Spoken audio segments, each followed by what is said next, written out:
see you. It's good to see you. I'm super excited to reprise our Guru Corner sessions.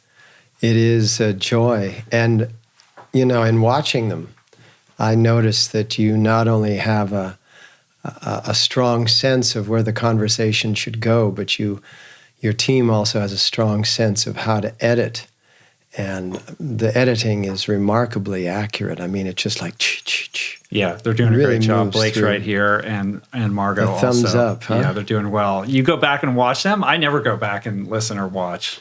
You know, I go back and watch just to see how it all pieced together. Mm-hmm. But yeah, you're right. It's hard to go back, and when you're always going forward, it's hard to go back and inspect things that have been. Yeah, no, I'm just moving forward. But I went back and looked at it just for the curiosity of how it was all being, assembled.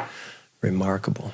Well, the people that listen to this on audio only are always fascinated by the jangling of your bracelets. It's not until you see it on video that you actually understand what's going on. Oh, that's what's going on, Right. Yeah. Well, we have a great subject that we're going to dive into today, but before we do that, I want to catch up with you because you've been on some interesting travels lately. Yeah. Went to the Middle East. We went to the Middle East. We spent a week in Abu Dhabi on the coast there of the UAE, Mm-hmm. and taught to a group of people that are, change makers in the world. That was part of the Tony Robbins thing? Correct. Like his behind the velvet rope, like heavy hitting clients, right? His group called the Platinum Partners. Uh-huh. And it's a solid group of people that not only have succeeded on, in 3 dimensions and in 4 dimensions, but that are really seeking to succeed in their spiritual life too, Mm-hmm.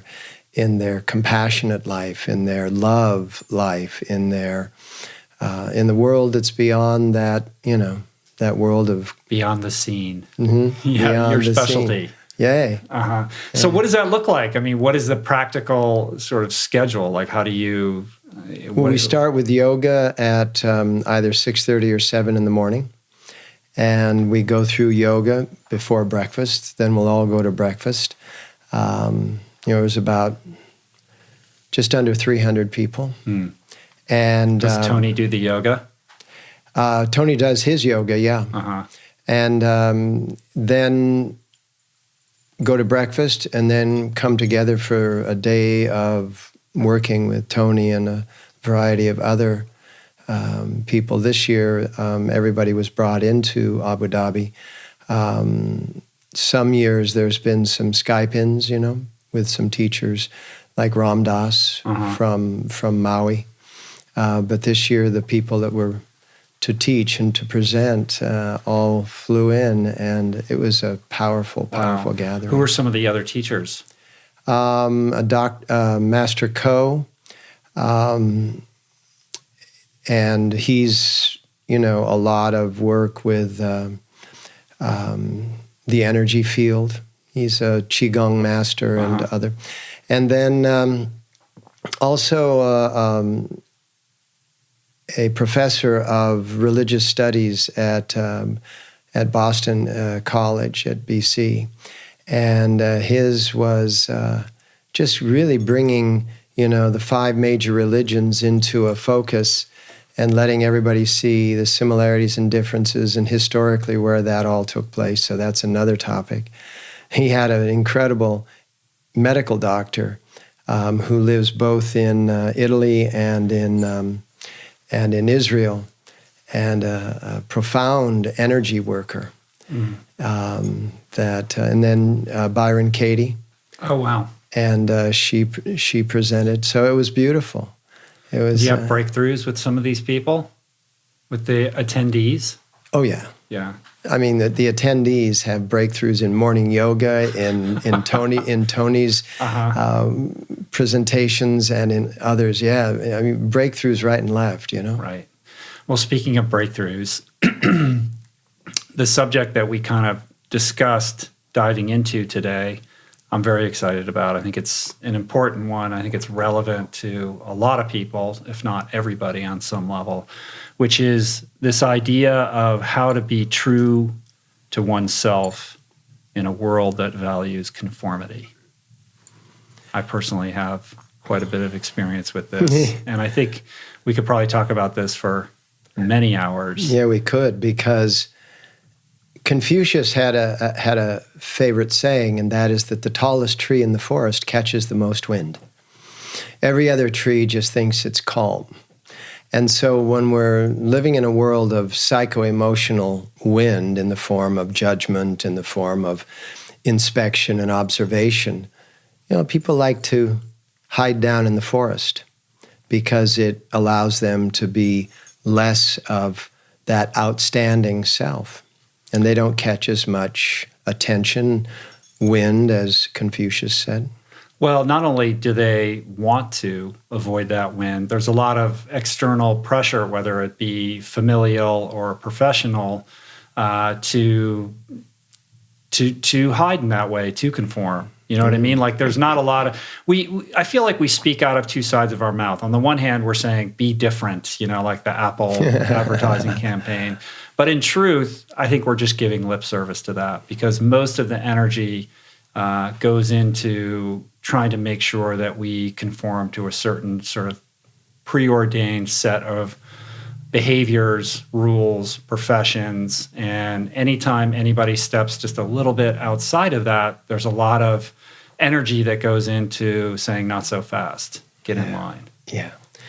There's a couple of pieces of that too. And there's the familial piece that you spoke of.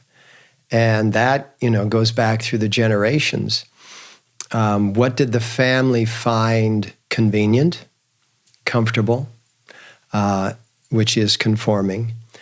Because if you are too different, then you will be judged, you will be analyzed, you will be investigated, inspected, all of those things which feel uncomfortable. But the other piece of that is also that there's a thing called a fraud factor in evolution, and anthropologists have studied this for a long time, and it takes place in all of the species. And the fraud factor is that if you change too much too quickly, it's considered a mutation, and that gets struck down by this psycho-emotional fraud factor. You feel like a fraud. You feel like a fake, and so that evolutionary thing has kept the species from accelerating too quickly, because, in some species, if the offspring were too different than the parenting generation, the parents wouldn't recognize them and therefore wouldn't take care of them. Right, would reject the offspring. Would reject. It's like a rejection of an organ inside your body. I mean, it all in microcosm and macrocosm is the same event.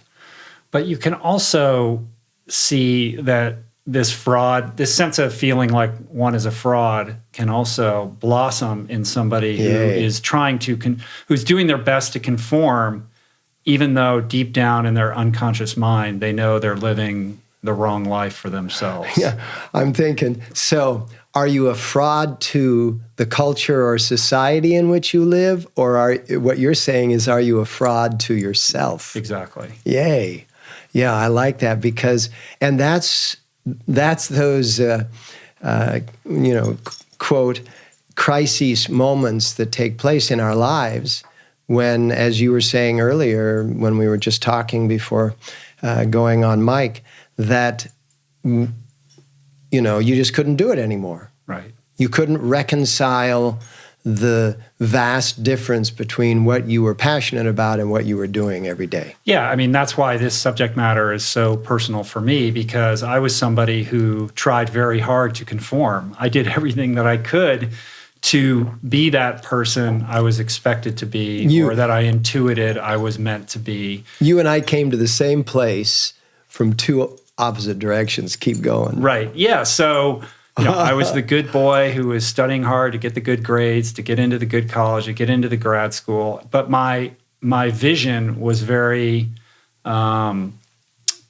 focused on just what was in front of me to do next on this habit trail of success and progression in the context of our Western developed world capitalistic society that prioritizes security and upward mobility and respectability above everything else. And I did my best to play this game, and I feel like I was successful in playing that game. And it took some serious crises in my life for me to step outside of that and reckon with it. You know, I feel like I have, if I have a talent, it's the ability to suffer and to endure, to outlast somebody else. And I could do that as an athlete, but I can do that. Yeah, but it's also, I could do that emotionally too. So even though early on I realized like, hey, this lawyer thing or this law school thing probably isn't for me, I could will myself through it. Yeah. Even though I knew I was wearing the wrong pair of shoes and wearing the wrong pair of glasses. And I really had to get my knees capped in order to make some changes. It took that for me. So I think kind of extrapolating out of that, this is something that I think people experience on a spectrum, right? To a matter of degrees. On the very far end, there are people who are fully expressed in their own unique blueprint, somebody like yourself. On the very other end, there are people who are extremely repressed, who feel like who know they're living somebody else's life, or who are so disconnected from themselves that they have no conscious awareness of that. Which is an important thing to put on there, a numbness. In order to survive. In order to continue, yes, to survive. And then in the middle, just to finish this thought, in the middle is probably the more typical person who's kind of going about their day-to-day. Their job isn't that great, but it's not so terrible that they're going to do anything about it. They wish they had made this left turn or that right turn along the way, but they didn't, and everything's okay. They got a roof over their head. They can pay their bills, just barely. And hey, you know, maybe in the next life. And there's a settling that occurs with that. And I think that's the real tragedy and where I'd like to kind of focus this discussion. So the person in the middle, think of it as a middle child, right? That doesn't go to either extreme, doesn't get completely wiped out by conforming, but also doesn't test themselves to see how far they can go. You used a word will. You said you willed your way through it. It's an interesting mechanism, will and willingness and willpower. It's an effort that comes from the chest. It's an effort that comes from the heart center. It's willingness and the willful implementation of your desires does not come from a thought process. It comes from an emoting process that you actually have that will. That's why if two athletes are the same and one exceeds the other one, they say they put their heart into it, right? Because on paper they were matched up very well. Those that live in the center, you know, that's one of the most agonizing places to be. I mean, I was in the center because of the Vietnam War. I was trying to stay inside of something called college, which, you know, my passion was music, and it was not until I had a health crisis and went through a process that took me out of school that I had to go through the ordeal of proving to the draft that they had no want or desire for me in any way, shape, or form, and then I was free. But there are often those extenuating circumstances that people have built up, like you said, meeting their mortgage, their car payments barely, or even successfully. Those extenuating circumstances that life builds up. You need a shelter, you need a place to live, you need transportation, you need a car, you need food, you need clothing, you need all of these things which cost, and then you have to build up that cost. The agrarian time, we were quite unique. But over the last 300 or 400 years in the industrial times is when we've become very conforming. Think about when you were, you were talking about your high school, your prep school, you said suit and tie or coat and tie. You know, the tie comes from the slave days. I mean, I'm talking way back in the Roman slaves. You had this steel collar, iron collar around your neck, and you had this chain that went down to your belt, which was a piece of rope. And that chain that went down to your belt would be hooked to that rope during the day, and then at night that chain would be attached to the rod that held everyone in bed.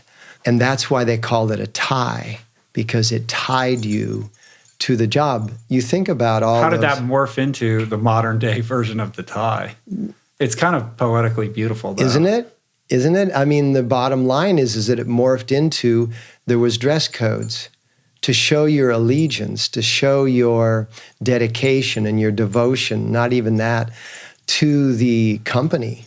I mean, it's not so much now. There's a big movement away from ties, but this is what got everybody into that. It was your parents' generation. It was my parents' generation. Even though I think I'm more like I'm more in age your parents. I feel like your child. You know what I'm saying?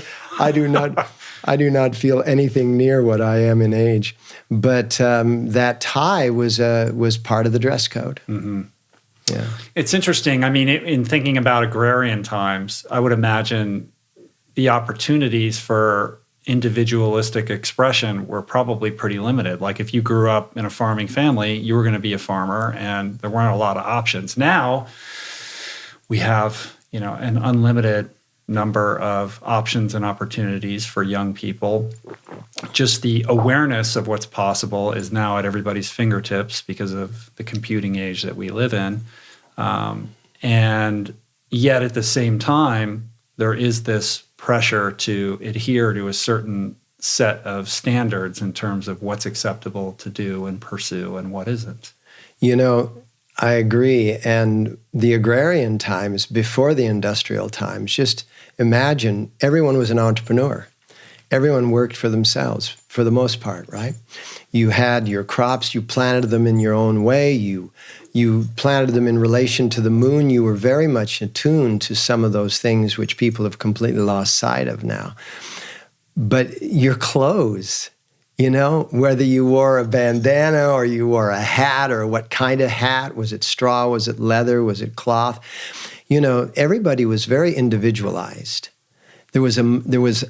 Yes, you were a farmer and you were raised by farmers and you were going to give birth to farmers, but what are you going to raise and how are you going to do it, and all of those other things which in the world of today's industrial condition, we may feel like we have a lot of options, but we boil ourselves down to trying to be like so that we won't stand out. As we were saying, that middle group that's neither at neither extreme, they are on a progression towards individuality in most instances. And that's why in some cases, that's where the greatest agony is. Because as they are still trying to fit in, like in your world, what you were describing, as they're still trying to fit in, they know full well that there's no way that they're passionate about doing so. They've developed enough awareness that they've slid from being completely numb to being aware enough to feel the discomfort. Yeah, that's the most painful place to be. Pain. And it's the pain of birth, being born into yourself. The bottom line of what do they call it, midlife crisis? That doesn't really happen at the middle of life. It can happen at any point. But all of a sudden, in that crisis, the person just starts blaming their surroundings for having held them into this place that they don't want to be. And the crisis is to use anger or whatever they can do to break out of, to have a breakthrough. Yeah, or victimhood. Good, yeah, and stay in it through victimhood. So in order to even get to that middle place, though, you have to develop that base level of self-awareness to kind of understand what makes you tick, what's uniquely you, what is it that you would like to more fully express, who is the person you would imagine yourself to be in a best case scenario. But just to get to that point requires a level of heart connection, I would imagine, just to initiate that process out of the haze, or the waking daydream of just existence and following the commands of society. People have many different ways. Children breaking out of this will oftentimes have a pet that gets them out, a dog or a cat or something, in which they could truly be themselves. I was interested in your story because when you went into prep school, you said that swimming is what pulled you out, because all of these things that cause sports that cause us to breathe, particularly things like running and swimming and bicycling that cause us to breathe deeply and consistently, that'll get us out, because that is a heart-centered event, right? The two lungs that surround the heart. So go into a little bit of that. What happened to you in swimming? Yeah, I very much felt out of place in this school and was confused about who I was and what I wanted to be. I knew that this academic institution was not an ideal situation for me. I didn't fit in. I was a sensitive kid in a very kind of alpha male, lacrosse and football focused situation. Helmets and face masks. There was a lot of that, all boys school. Right. I got an amazing education, so I don't, it's not like, it was terrible. But it just wasn't, it didn't fit who I was. And I found swimming and I gravitated towards that. And there was something about that endeavor that fit me like a glove. And a lot of it, I think, in retrospect, looking back on that experience, I think I was in a lot of low-level emotional pain that was confusing for me. And there was something about the water that made me feel grounded. When my head was underwater, all the noise went away. And it was very simple. It's just put in effort, move forward. And there's a binary kind of linear equation with these workouts where the harder I worked, the better I got. It made sense. Plus, you were floating and at home. You were buoyant and floating, which is an anti-gravity. Yeah. event. What's interesting, this is a little bit of a tangential aside, but I think it's relevant. Julie said, she's been saying to me, she has this weird theory that I fall somewhere on the autism spectrum, which I take real issue. I'm like, really? You think so? She's like, no, you're much more sensitive than you think I would take are. that as a compliment. So she's like, you're a lot more sensitive than you think you are. So she's always trying to find ways to help me. And she came across this thing called a gravity blanket. Have you heard of these? Oh, yeah. Some friends of mine put it on the market, Futurism. Oh, really? Yeah. So she's like, you should try this gravity blanket. As my sense, what I understand, this could be wrong, was that this blanket, which has weights in it, basically, it's very heavy. Yeah. It's like when you go to a dentist and you're having an x-ray, it's like being put in the womb.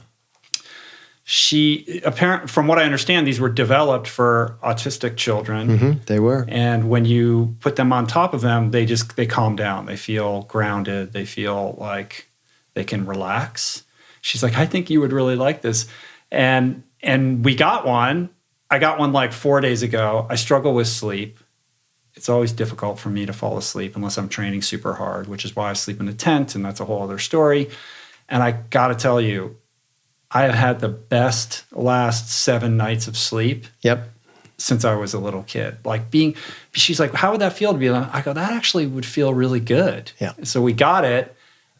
And I got to tell you, being under that thing, I feel fantastic. Yep. And I'm having the most restful sleep in recent memory since I was a kid. I'll put you together with the company. I want to know more about this.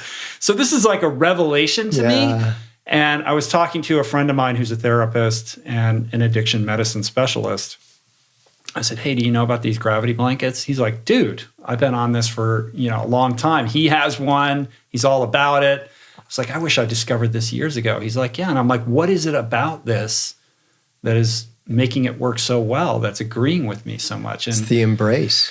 He said that a lot of addicts and alcoholics in recovery respond very well to it because there's something about their background that was chaotic or emotionally destabilizing, where they never felt like they could let their guard down and just relax. This is for those of you listening, this is a 20-pound blanket. Yes. That literally hugs every portion of your body against the mattress. Exactly. And what it's doing is it's giving you the womb sensation. It's the reason why the native indigenous people would create that papoose, right? It's in biblical times, it's what they called swaddling clothes, where they would wrap the small child so that it would be, feel more secured.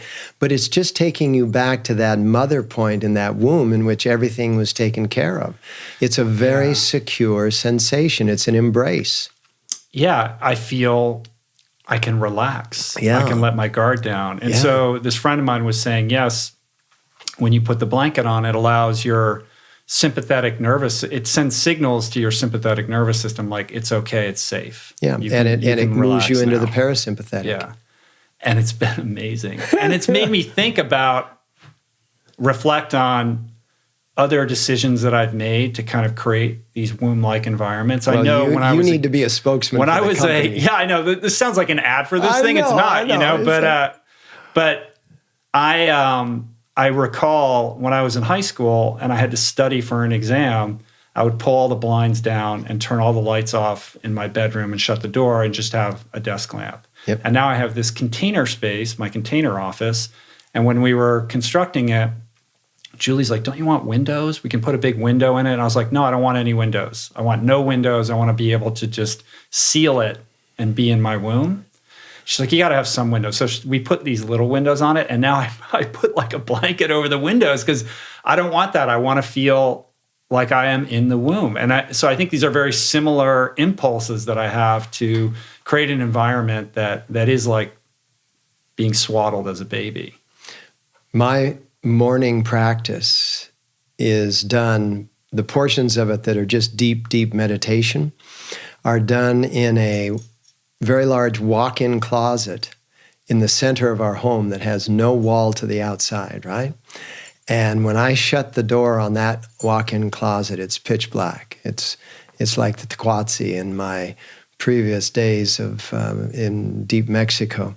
But the bottom line is that those cave-like components are very much where we can go back to our seed, right? In Sanskrit, it's called bij.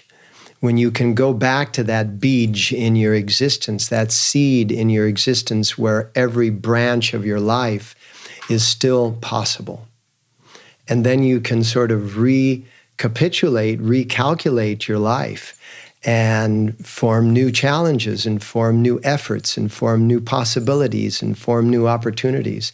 You were talking about how in swimming when you were a child, the water made a lot of sense.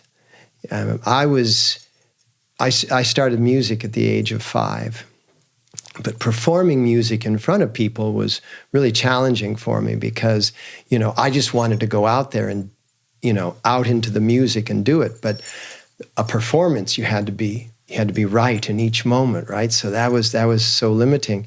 So what I did in my middle school and high school days is I got into acting, where you were literally applauded for being off the map. And that's what allowed me to come back into my music and be able to be that same act on any stage, which then allowed me to come back into my life and basically say, to heck with conformity to the nth degree, and be able to do that. So you used water, and I used a volcano. So you use the element of water, and I use the element of fire. Yeah, well, I think that's beautiful. I think your trajectory towards non-conformity, I don't like that that's a negative, to individualized expression was a little less circuitous. It took me a little bit longer. But you're somebody who cuts a very unique, image, right? Like when you walk down the street, like you don't look like everyone else. Yeah, and right? I don't even notice. I don't notice it anymore. I blend in. Do people give you a hard time? No, not at all. Like when you're traveling or anything like that. No. When you went to the Middle East, when you're in airports and stuff. No, it's like I am so at ease with who I am that I don't know that I'm different than you. And the fact that if I don't know to the nth degree that I'm different than other people, then there's a sensation of connection.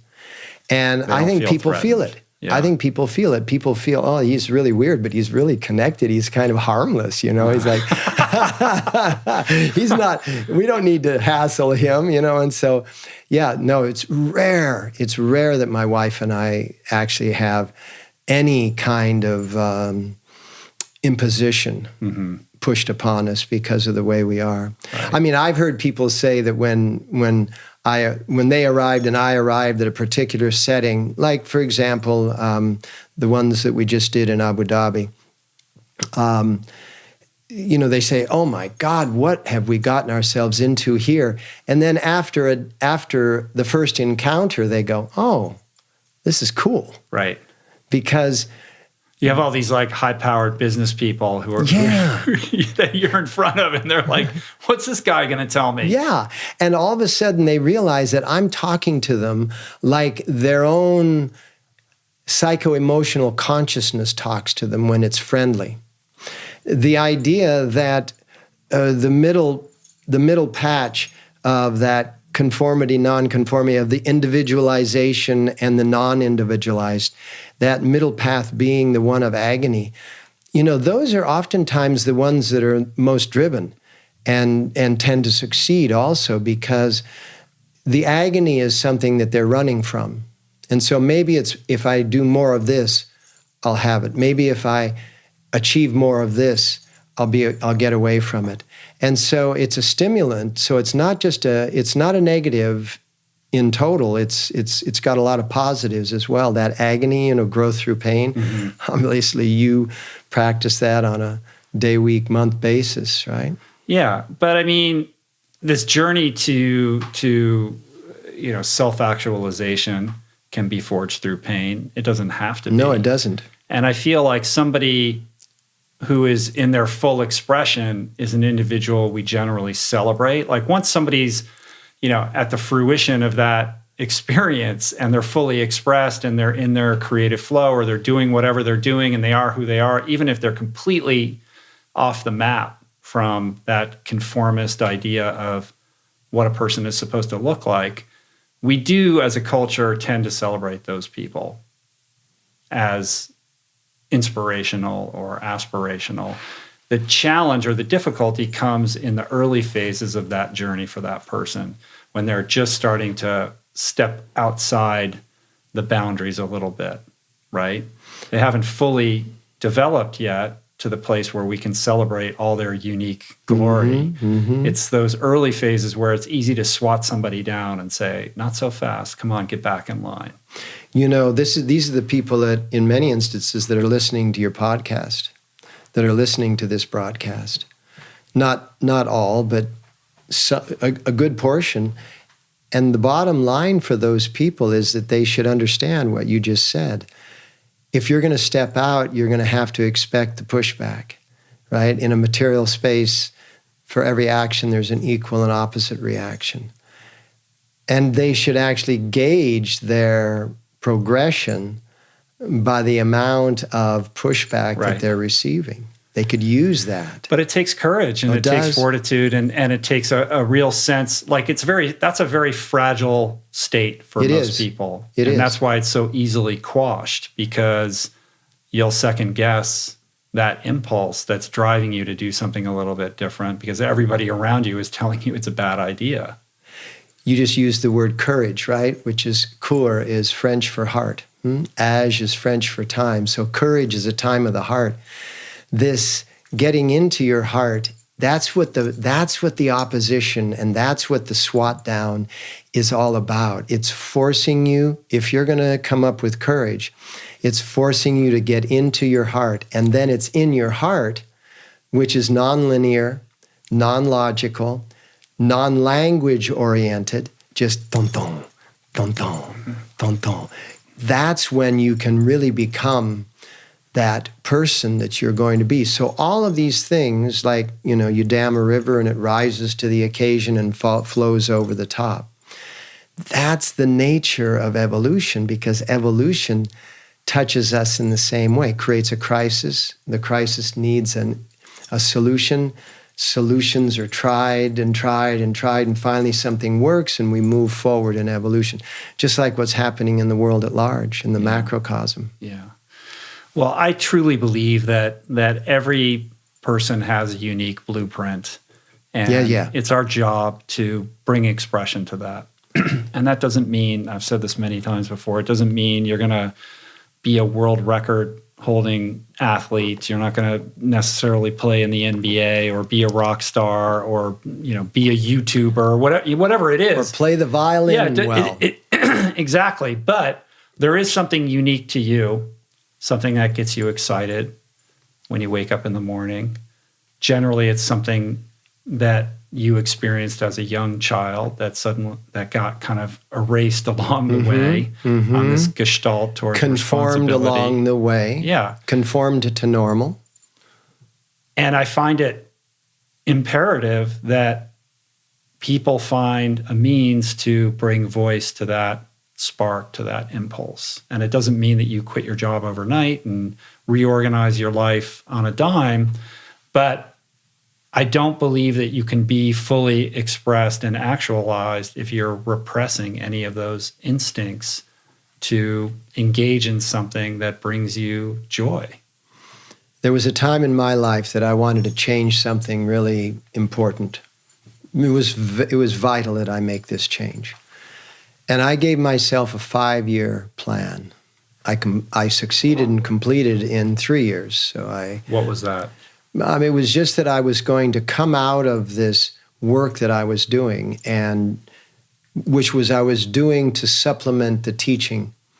I was doing to supplement the music, right? And I was going to just go all in teaching. And I gave myself a 5-year plan, and in 3 years, all I was doing was just teaching and playing music. And it's, I think, essential that when you said just a moment ago, it's not that you're going to turn on a dime. I think it's essential that we explain, you from your examples, me from mine, what that means. What does that mean to set a goal so that it's not so close that you don't have enough runway, and then we'll, suffer the disappointments and the setbacks. And it's also not so dream time that there's no pragmatics. There's no things that you're measuring along the way. So how do we do that? Well, how did you do it? Very messily. Well, that's an important component, right? For the people that are listening and watching, for us to say, you're going to be a mess, and you're going to get embarrassed, and you're going to make mistakes. And that's the steps about opening up that which is unknown to you in the world of growth and progress. And so, we get to a place and we go through school and everything is based on getting it right. But if we're going to do what I did and what you say is a less circuitous way, and there go my jangles and my bangles, and you did.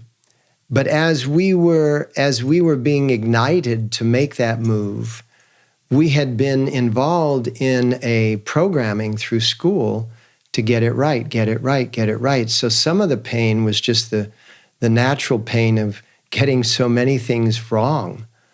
When you decided to go out, be yourself, do your own thing, because like you said earlier, every single one of us is completely unique fingerprints, unique eye print, unique voice print, unique DNA print. And so if we're really going to be ourself and not conform, then we're going to be unique, and we have to go there gradually so that we don't get so much pushback on our uniqueness that we get squashed. Yeah, I think that's wise counsel. Just to kind of play this out in an example. So let's say violin is your thing. You played violin as a kid. Did you? Yeah. All right, so this is a one real of the world instruments. It's the worst real world sound. example. As you're starting, you sound worse than any other instrument in the world. As a kid, you loved it, but then along the way, it's like, no, time to, get on the path like everyone else. It falls by the wayside. You find yourself 20 years later with this impulse to reconnect with that. With a violin in the attic. You're repressing it, though, because you don't have time and you got to pay the bills and all of that. But you finally summon the gumption, the courage to pull it out of the closet and start playing it again. I think if you find passion in that and you have the audaciousness to then set a goal, maybe that goal is to be a professional violin player. I mean, that's a very ambitious goal. I think it's just as important to, and let me back up, like set that goal and then set stepping stone goals along the way towards achieving that goal. I think it's just as important to sort of place that goal in your unconscious awareness and just fall in love with the impulse that brought it up in the first place, which is that you like playing violin. It doesn't matter whether you become a professional violin player or not. You are committed to making sure that you make time to engage in that on a daily basis. And if you're coming from the heart, the core, I believe that the universe will show up with a path or opportunities that will direct you if you're adequately anchored in yourself enough to be aware of those as they arise. Beautiful. You just talked about both sides of the brain because you said, in addition to setting the ultimate outcome and the steps along the way, which would all be using the left rational side of the brain, you've got to put it in the unconscious that you have this dream. You've got to put it in the dream time, which is the right creative side of the brain, or at least that is the side of the brain that has a greater access to that unconscious. And that is how anybody that has ever really succeeded at something really dramatic, whether their success was just enjoying the heck out of something or being noted professionally, they've had to put it in both sides, because I believe that that's where a lot of people that are more inclined towards, let's say, spirituality than they are towards formality, the conditions of form. I think that's where they might also lose track, because so much is put into that right creative side, that access to the unconscious, that the stepping stones along the way are neglected. So I would say if your goal is to come out of conformity to whatever degree you want to come out of it, that you need to use both of exactly what you were just describing. You need to have some stepping stones and an ultimate goal, and you need to activate your dreamtime brain. Yeah, so that you can work with both the measurements and the visions. Most people are better at one than the other. I agree, you need both, but it's why, musicians need managers, to organize their life for them so they can do their creative thing. Yeah, right? And it's why accountants need some kind of muse to counterbalance that. One time, Dizzy Gillespie, I think it was Dizzy, was asked if he could read sheet music. And he said, yeah, but not well enough to spoil my style. Yeah, exactly, right? Yeah, so I think, the most successful have a healthy combination of those two things. But I really believe that if it is what you're truly meant to be pursuing or engaged in, that it shouldn't matter, because it is the process and the journey. It is the experience of the doing that is far more important than whatever destination you're driving towards. So in other words, we put the GPS system in the unconscious and just let it play out in the background. And if we completely get off course, it will beep or set off a siren. I guess. If you're paying attention, those bumpers, will become apparent. And then going in your inspiration, right? In spirit, inspired, you'll be just naturally, intuitively guided. But what about the person who is listening to this or watching this, and they're so stuck in their current situation and so disconnected that they don't know the first step? Like, I don't know. Like, all I know is that I'm settling in my life. I'm in a job that's okay. It's not great. It's not what I thought I was going to do, but I can do it, and it's fine. And they're just in this semi-numbed out state. They know that perhaps their life could be a lot better. They know that they're not maximizing their potential. But what they don't know is what that thing is that's going to get them excited. How do you begin to unravel that knot for somebody? I love that. It's like the Chinese finger trap. The harder you pull, the harder you're stuck. The person that is so in that malaise that they don't even know the first step needs to go before the first step, and then before that. And the movement inside of them really can only happen in breathing. So very practically, I would have them sit down and set aside 5 minutes. Every single day, start with 5 minutes. After a month, increase it to 10. After a month, increase it to 15.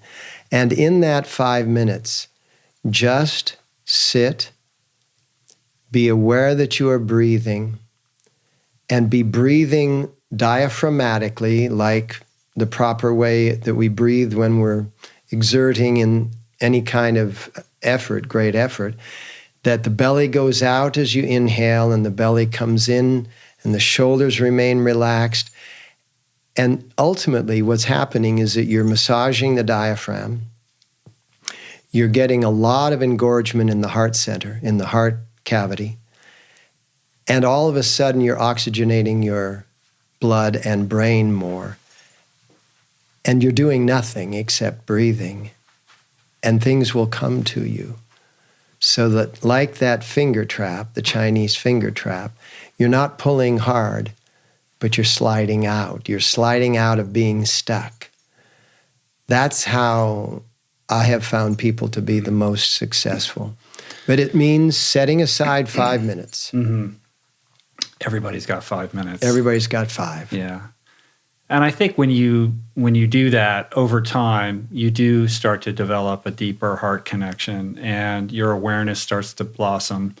And I think it's important when those impulses start to arise, like you have a flash of inspiration, something out of the blue, to write it down or take it seriously, because the impulse, the kind of built-in reaction to that is to dismiss it because it's anathema to whatever life. Like we have this, habit that we've developed over many, many years of sloughing off those kinds of things when they arise because they don't comport with the trajectory that you're on. And people should remember the pushback, because even when you're celebrating your uniqueness and you have found a degree of success, there will be moments along the way in which you're going to hit a rut. You're going to get pushback. You're going to get opposition. Like, and nobody likes it. But you've got to remember that early stage of pushback is getting you accustomed to that. And once you're accustomed to it, you figure out a way of overcoming it. In other words, when things keep blocking you, they're a good teacher because they're giving you a consistent opportunity to learn the lesson of how to get through the blockages. I think it's also important to understand that the reason people don't like it has nothing to do with you. Correct. Right? It's basically one of two things, and I'm interested in your thoughts on this. It's either because they're projecting this idea that they have of you onto you, and the minute you don't conform to that image, it's threatening to them. It doesn't fit their mold of who this person is that they think you are and are supposed to be, which has nothing to do with you and everything to do with them. And secondly, it can be threatening especially the further down the line you are, because if you start to blossom and flourish in a new and different way that they were originally not very excited about, that is proof positive that somebody can change their life and do something different. And that's threatening to somebody who is perhaps not as self-expressed as you are in that moment of time. And it's reminding them that they too could make some changes, and that's very frightening. And what we have to remember is that which we are trying to hide by conforming, by striving to be normal, is ultimately only hidden from ourselves, or not. I went to my 20th high school reunion many years ago. And that must have been hilarious. And I looked just like I look now. My beard was darker, but I looked just like I look now. And people would come up to me and say, I knew you'd end up like this. Because the reality is that which you're trying to hide, people know about it. And so if you would feel a little more comfortable, take a little more risk, and step into yourself, people would, to a degree, applaud it, to a degree, feel threatened by it, and to another degree, feel like it's too much. Mm-hmm. What is it they say? What is the journey from being not enough to being too much? I don't know. What do they say? Well, the bottom line is that when you're not being you, you feel like you're not enough. So that's a stimulant. Right. And ultimately, when you're really being you, people say you're full of yourself, you're too much. Uh-huh. And so you have to be able to, as you were saying just a moment ago, the idea of it's not about you. When people are opposing you, it's not about you. It's about what they're seeing. Imagine in today's world the bigotry that's coming up. All of this is a genetic bigotry. This is a DNA seeing something that is different than what I am. This is why this whole race thing, and there is no such thing as race. There's paint jobs. There's no such thing. We're the human race. We're not anything we're no race within the human race. And the idea that our DNA is noticing a difference. So what are you controlled by? Are you controlled by your physical body, or are you controlled by your soul spirit? And the more that you're controlled by your soul spirit, the less you will see the differences as being meaningful. Mm-hmm. And so you will be very encouraging to those who want to become their uniqueness, because them being their uniqueness is just like you. But on the reverse side, those that are feeling trapped in their physical environments are also feeling trapped in their own DNA. Well, my experience is that people who are fully expressed and self-actualized, or more so than most people, they are people who are very generous of heart because they feel good in their own bodies. They know that they're living their lives in a manner that's consistent with their deepest values. And so other people don't pose a threat to that. It's only when there's dissonance in how you're living between your lifestyle and your values, or this person you wish you could be or think that you should be, but you're not, that other people being fully expressed pose a threat. Yeah. It creates this zero-sum game perspective. You don't like seeing people fully expressed because you know that you're not. Mm-hmm. When you were talking, I was thinking that zero-sum, the universe is not a zero-sum environment. And that zero sum of that which gains must equal that which loses is an interesting attitude that is very much an industrial attitude. Imagine a farmer who thinks that every amount of gain through the growth of his crop means that he's going to lose something. So in the agrarian times, when we were more natural, thinking of plant-based foods, right? A plant-based condition is not a zero-sum game. An animal-based diet is a zero-sum game. A flesh-based diet is a zero-sum game. And so if we were to think of ourselves in breaking out of conformity, because conformity is a zero-sum game. Conformity means that everything is equal and we're just sitting inside of that equality. But if we break out, we have to also break away from that zero-sum ideology. We have to become that which is more prosperous, pro-spirit, prosperous. We have to become that which is abundant. You, in your running and in your swimming and in your bicycling, if it was a zero-sum game, you'd collapse after a certain number of miles.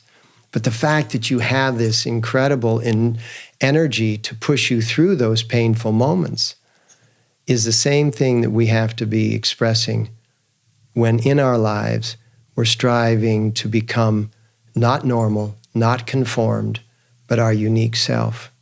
Because we hit those walls like we hit. I remember hitting a wall once back when I was running a lot. You hit them all the time. Yeah. Did you? Our daughter and our son, super athletes. Yeah, now that I knew. Yeah, but the bottom line is that you hit them a lot, and they are the consolidation of all of your agonies in that moment. I think it's important to point out that it's a hard journey. Yeah. You know, I've called it the warrior's path. Like, it's not easy. Non-conformity. And I think, you know, kind of thinking about you being at your high school reunion and people saying, yeah, of course, like I always knew, you know, people look at me and they're like, yeah, I always knew you'd do something a little bit off, you know, kilter or whatever. Well, I was like, well, where were you, you know, back when I was, nobody was saying that then. When you were in your agony. Yeah. So it requires that level of deep seeking, whether it begins with the breath, like you said, meditation, yoga, physical exercise, journaling. I mean, for me, this started back in like 1998, when I started doing breath exercises and I started journaling.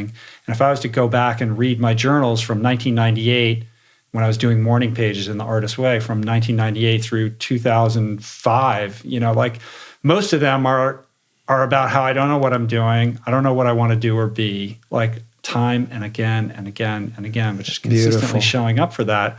This doesn't happen overnight. Yeah. People look at it now and they're like, look at you, Guru Singh, you get to teach and you do all these things and you go to Abu Dhabi and you're fully expressed and you can just rock these crazy outfits and everybody loves it. And it's like, how does this happen? You know, or how do you go from, you know, being this person who was unhappy to doing something that's fulfilling and getting to connect with people all over the world through the podcast and the books and things like that?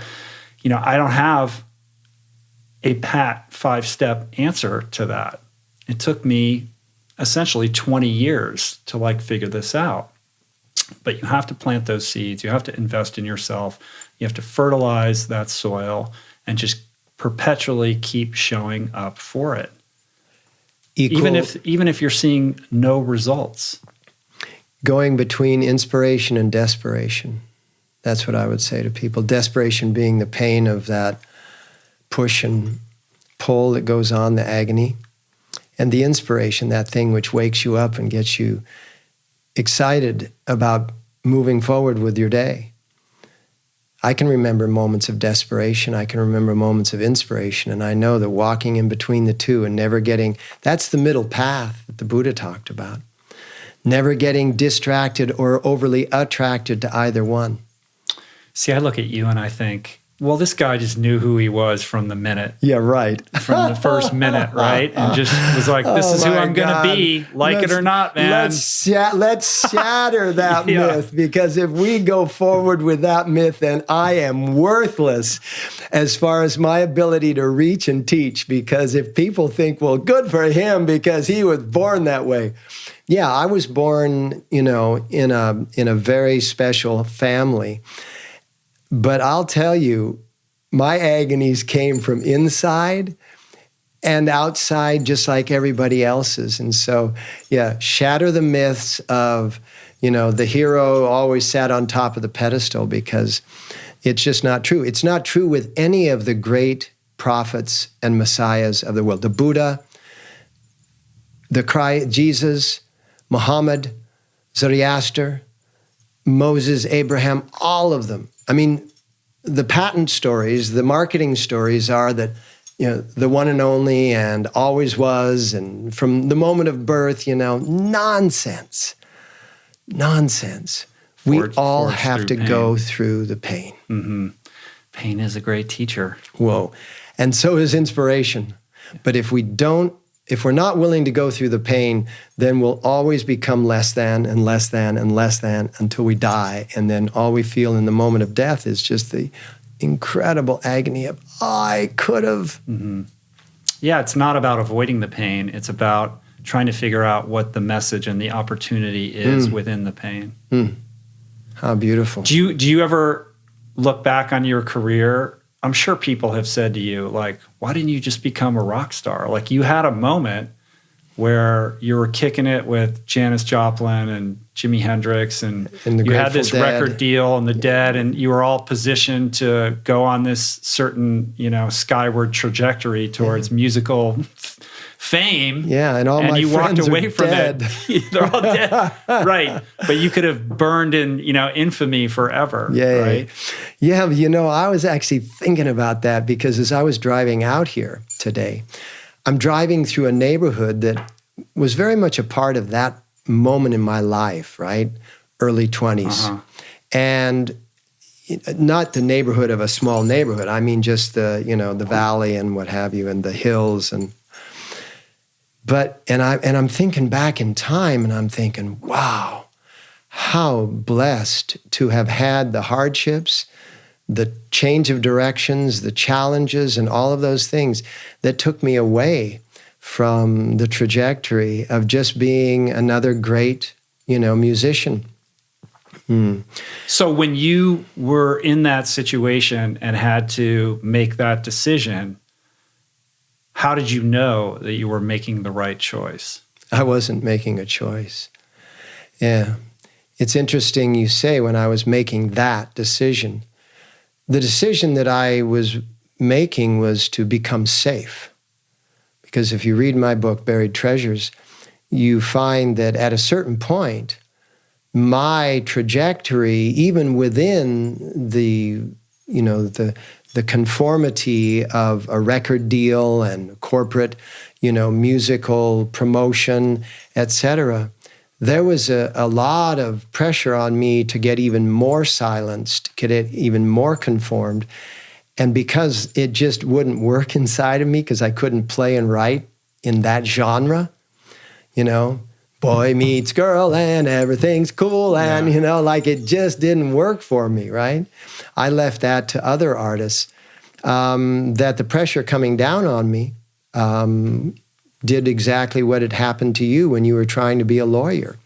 The pressure coming down on you was from the inside, just like a volcano erupting from inside. And I couldn't take it anymore. Right. So I basically ran away from the structure and pursued my music in a way that was, less confining. Right.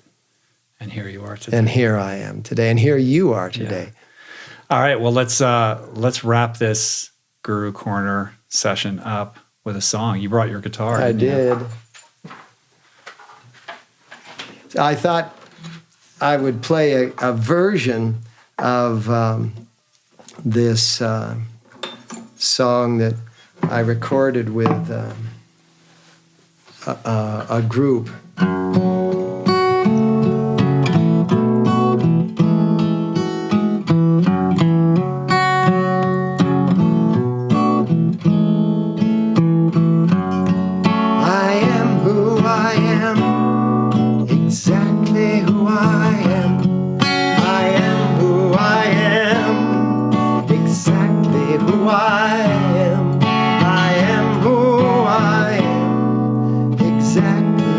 I am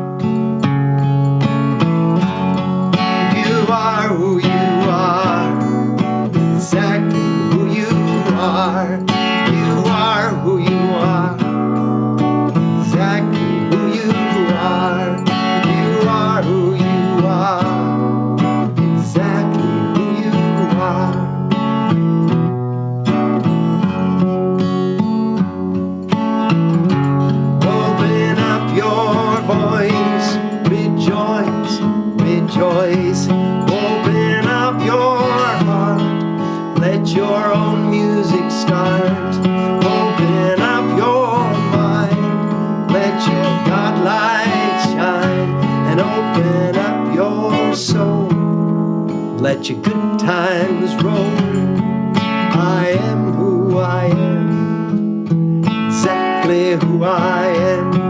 I am who I am, exactly who I am. Yeah, man. That's awesome. Always a pleasure, my friend. Love you, man. Love you too. So if you're digging on Guru Singh, you can find him on the internet at Guru Singh Yogi. You should read his book, Buried Treasures, and soon to be back on the podcast. And if you're in Los Angeles, go to Yoga West and experience his Kundalini Yoga class in person. Which is a combination of all that Rich and I have been talking about. That's right. All right, so I have a feeling I'm going to see you again soon. But until then, peace, plants, namaste. Sadnam. Sadnam.